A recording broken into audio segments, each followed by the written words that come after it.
You cannot control external circumstances, but you can control your reactions to them. To us now, that should be obvious, right? We can't control 99% of the things that are happening outside. 100% of the time, we can control our responses to them. And if you took the stress management class, we played with the levels of responding, and you know, if you look at that, in any situation, you have a choice.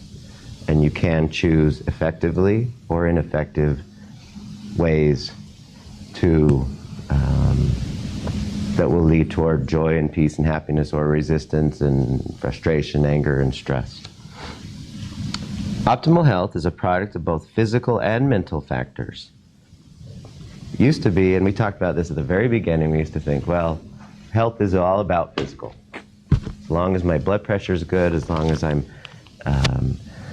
my heart rate, my return to resting heart rate is, quick. All of those things, my body fat percentage, cholesterol levels, all those kind of things.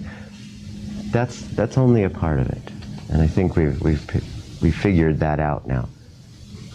Yeah. I read a book called Love and Health, where the author... Low and Health? Love. Oh, Love and Health. Mm-hmm.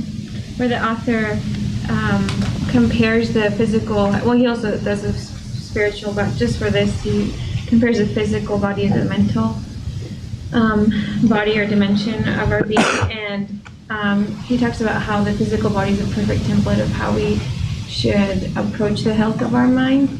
Because just as we need nutrients and exercise and to get rid of wastes, we should do the same for our mind. And I thought the getting rid of waste was a particularly new idea to me. How he says that just as our body gets rid of those things, of toxins, of things that it knows it doesn't need, we should also get rid of those things like anger, frustration, or make sure we filter them out. Because how do you do that?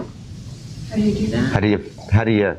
So you digest and you eliminate physically. How do you digest and eliminate mentally? What would you guess? Because I agree with you. Mm-hmm. So how do you do that? How do you take complex carbohydrates mentally? What are the mental equivalent of complex carbohydrates?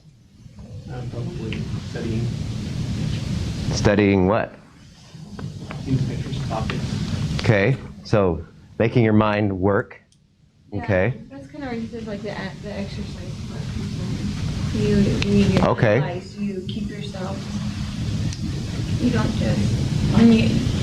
just memorize things, for example, but like actually analyze when you read.